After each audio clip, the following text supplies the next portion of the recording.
Hello dear students, आज हम पढ़ेंगे गैमेटोजेनेसिस इन ह्यूमंस में।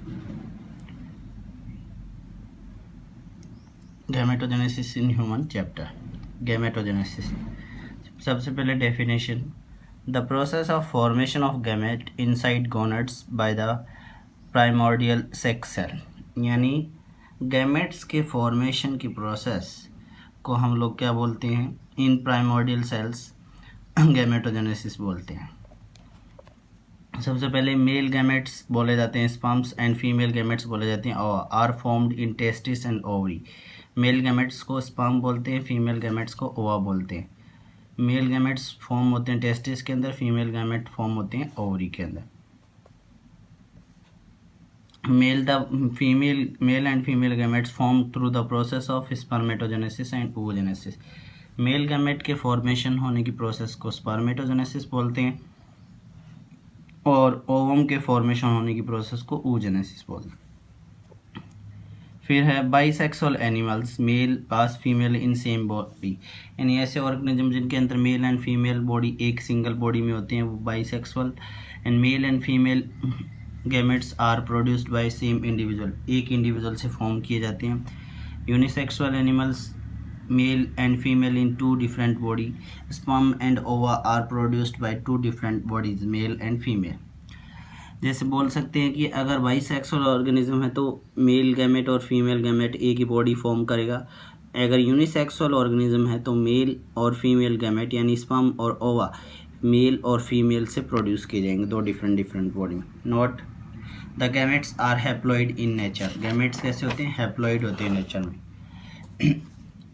1n contains half chromosome, 1n बोल सकते हैं, हाफ क्रोमोसोम कंटेन करते हैं। Which are formed by the undifferentiated diploid 2n reproductive cell, जो अनडिफ्रेंशिएटेड 2n सेल से रिप्रोडक्टिव सेल से प्रोड्यूस किए जाते हैं। Reproduction cells for sexual reproduction during gametogenesis, और डिप्लॉइड अनडिफ्रेंशिएटेड सेल से हैप्लॉइड गैमेट्स प्रोड्यूस किए जाते हैं during sexual reproduction or during the process of gametogenesis. Note, the hormones FSH stimulates the process of gametogenesis. Follicle stimulating hormone stimulate this process gametogenesis। अब सबसे पहले spermatogenesis या formation of sperm process, male gamete. Definition, formation of sperm और spermatozoa by primordial reproductive sex cell in testis is called spermatogenesis. Spermatogenesis is a continuous activity in vertebrate lifelong। Spermatogenesis क्या होती है? Continuous activity है vertebrates के अंदर life long तक, जब तक वो लाइव रहते हैं। Note, inside the testis the stages of formation of sperm are from periphery to central cavity which is called hologenic type of sperm production. यानी आप लोग बोल सकते हैं कि ऐसी प्रोसेस जिसमें स्पर्म का प्रोडक्शन पेरिफेरल रीजन से सेंट्रल रीजन की तरफ होता है उसको क्या बोलते हैं? Hologenic type of sperm production बोलते हैं। दूसरा, telogenic type of sperm production. In insect and nematodes it is telogenic type and takes place formation of sperm from primordial to the distal proximal to the distal part. यानी आप लोग बात कर सकते हो कि नियर पार्ट से distance तक की ओर होता हुआ ग्रोथ करते हैं, वो टीलोजेनिक इंसेक्ट्स में होता है, और ह्यूमंस में बोल सकते हैं hologenic. Note, in humans spermatogenesis takes 74 days to complete the process. Human beings में स्पर्मेटोजेनेसिस 74 डेज लेते हैं प्रोडक्शन करने के लिए, प्रोसेस कंप्लीट करने के लिए। स्टेप्स ऑफ स्पर्मेटोजेनेसिस, अब स्पर्मेटोजेनेसिस की प्रोसेस को कंप्लीट करने के लिए कुछ स्पेसिफिक स्टेप्स हैं। फर्स्ट है फॉर्मेशन ऑफ स्पर्मेटिड्स, दूसरी है spermateliogenesis, transformation into the sperm. सबसे पहले फॉर्मेशन ऑफ स्पर्मेटोजेनेसिस या spermatocytogenesis. This process begins after sexual maturity in animals. जब पबर्टी स्टार्ट हो जाती है तब ये प्रोसेस स्टार्ट होती है। The formation of spermatids from primordial germ cells is performed in 3 steps. ये प्रोसेस 3 स्टेप्स में परफॉर्म की जाती है। फर्स्ट है यानी फॉर्मेशन ऑफ स्पर्मेटिड्स 3 प्रोसेस में कंप्लीट होती है। पहले मल्टीप्लिकेशन फेज, इसमें क्या होता है, continuous mitosis and differentiated primordial reproductive cells give rise to new cells called spermatogonia.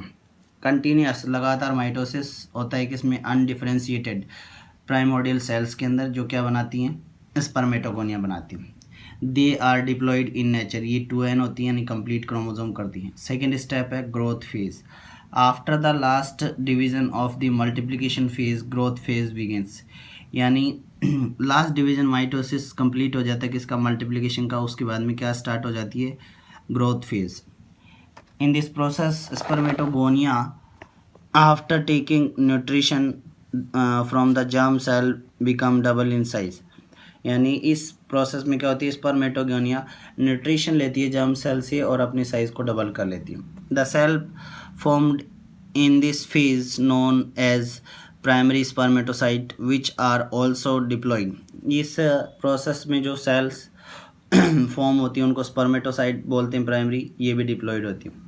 The rest spermatogonia are stocked inside seminiferous tubules, यानी जो बची हुई स्पर्मेटोगोनिया है वो क्या हो जाती हैं, सेमनीफेरस ट्यूब्यूल्स में स्टॉक रहती हैं। This process is longest phase among all phases, ये प्रोसेस सबसे लंबी फेज है सभी प्रोसेसेस में। थर्ड है maturation maturation phase.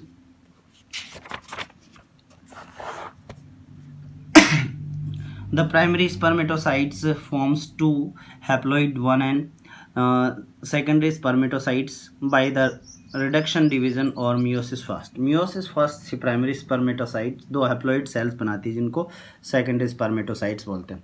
Through second meiosis secondary spermatocytes divide further। meiosis second के through secondary spermatocytes और divide होते हैं and 2 spermatids are formed from 1 diploid primary spermatocyte, और एक प्राइमरी स्पर्मेटोसाइट से 2 स्पर्मेटोसाइट डिप्लॉयड प्राइमरी स्पर्मेटोसाइट्स का formation होता है। नेक्स्ट है, ये थी अपनी first process formation of spermatids. Second है अपनी स्पर्मियोजेनेसिस, डिफरेंशिएशन ऑफ स्पर्मेटिड्स। इसमें spermatids have haploid chromosomes, spermatids में हाफ क्रोमोसोम्स होते हैं number, but they do not function as male gamete, but ये मेल गैमेट के जैसे फंक्शन नहीं करते। दे या spermatids undergo differentiation to become sperm, ये डिफरेंशिएशन करते हैं और स्पर्म बनाती हैं। सेकंड स्टेप है। थर्ड है स्पर्मियोजेनेसिस और spermateliogenesis, the process by which the spermatids become sperm after differentiation, यानी आफ्टर डिफरेंशिएशन के बाद में स्पर्मेटिड्स जब स्पर्म में कन्वर्ट होती है उसको स्पर्मियोजेनेसिस या स्पर्मेटेलियोजेनेसिस बोलते हैं। Changes, fundamental changes during the differentiation of the spermatids to the spermatozoa are follow, यानी स्पर्मेटिड से स्पर्म बनने तक की प्रोसेस में जो चेंजमेंट होती हैं वो इस प्रकार हैं, इस टाइप से हैं। फर्स्ट है decrease in weight of motile sperm, by dehydration of nuclear sap spermatic nucleus contracts and with the contraction the chromosome present in it contracts and consume later phase। इस प्रोसेस में wait कम हो जाता है motile sperm का क्योंकि dehydration की वजह से न्यूक्लियर सैप कॉन्ट्रैक्ट हो जाता है, इस वजह से। Removed RNA from nucleus, nucleus से आरएनए निकल जाती है। Third shape of nucleus get change, nucleus की शेप चेंज हो जाती है और चेंज होने के बाद में लॉन्ग नैरो और swim easily in water, long और नैरो हो जाता है जिससे आसानी से तैर सके पानी। Shape of the head of sperm, it depends on the sperm shape of nucleus, sperm के हेड की शेप न्यूक्लियस के ऊपर डिपेंड करती है। ये इस टाइप का हो सकता है, ह्यूमन में बेल शेप्ड हो सकता है, ह्यूमन और बुल में ओवल शेप्ड और फ्लैट, लेटरली फ्लैट और ओवल शेप। फ्रॉग में हो सकता है Drager shape in frog and rat. Birds में हो सकता है spiral shaped. Golgi body result in the formation of acrosome of the sperm, और जो गोल्जी बॉडी है उसकी वजह से फॉर्मेशन होता है एक्रोसोम ऑफ स्पर्म का। नेक्स्ट है Golgi body, makeup of the membrane surrounding one or more vacuole increase in the size made up of, ये गोल्जी बॉडी से बना होता है, सॉरी मेम्ब्रेन से बना होता है वैक्यूल, मेम्ब्रेन से एक से ज़्यादा साइज में इंक्रीज होकर डेवलपमेंट करते हैं। Micro dense body is formed which is called as para pro chromosomal particle. क्या बोल रहा है? Golgi body made up of membranes, membrane से बनाता है वन और मोर वैक्यूल, एक से ज़्यादा इंक्रीज इन साइज में बढ़ता है, एंड विद इट्स डेवलपमेंट जैसे जैसे बढ़ता है एक dense multi dense body is form, एक मल्टी डेंस बॉडी बनती है जिसको बोलते हैं पैराक्रोमोसोमल पार्टिकल, यानी गोल्जी बॉडी से पैराक्रोमोसोमल पार्टिकल बनता है।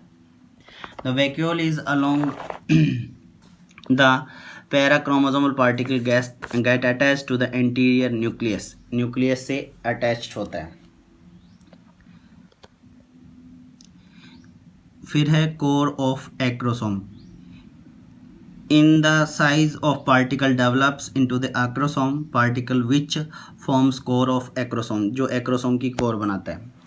Next है cap of sperm. The fluid from the vacuole flows and interior half of the nucleus looks like a bilobed cap, एक bilobed cap के जैसा दिखाई देता है। The double cover is called as cap of sperm. Acrosome particle have some enzyme which are used to dissolve ovum. Acrosome के, ये important है, acrosome के अंदर कुछ स्पेसिफिक एंजाइम होते हैं जो एग वाल को डिजोल्व करते हैं ड्यूरिंग फर्टिलाइजेशन।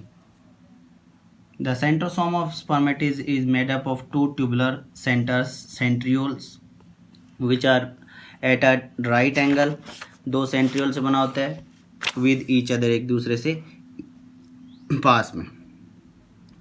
फिर है proximal centriole. Mid posterior surface of nucleus has farrow which has a centriole called inside making a right angle and longitudinal axis of sperm, ये longitudinal axis बनाता है sperm का। distal centriole below the proximal centriole के नीचे होता है। direction of long axis of the sperm, it forms the axial filament, ये basal body बनाता है sperm की। Axial filament the main part of sperm tail का मेन पार्ट होता है। In simpler phase tail is made up of only axial filament lined by thin film is tail induced other fibrils mammals में axial filament mainly tail बनाता है। During the formation of acrosome the apex of the nucleus the cytoplasm of spermatids flows in the opposite direction due to which a very thin micro layer is plasma lemma remains intact, एक specific plasma membrane रहती है उस time period के लिए cytoplasm के साथ में। when the tail is forming from middle piece, जब टेल फॉर्म होती रहती है मिडल पीस से, cytoplasm of spermatid attaches with the middle part, spermatid का साइटोप्लाज्म मिडल पार्ट से अटैच रहता है। The remaining cytoplasm after arranging around the basal part, और जो बचा हुआ है वो रिमेनिंग पार्ट बेसल बॉडी के साथ में अटैच हो जाता है। Of the axial filament of mitochondria separates from the sperm and it end in the thin layer cytoplasm remain around the mitochondria middle part and separated by the cytoplasm is destroyed। ये बोल रहा है कि बाकी बचा हुआ axial filament के चारों तरफ और कुछ सेपरेटर वो डिस्ट्रॉयड हो जाता है। ये प्रोसेस है अपनी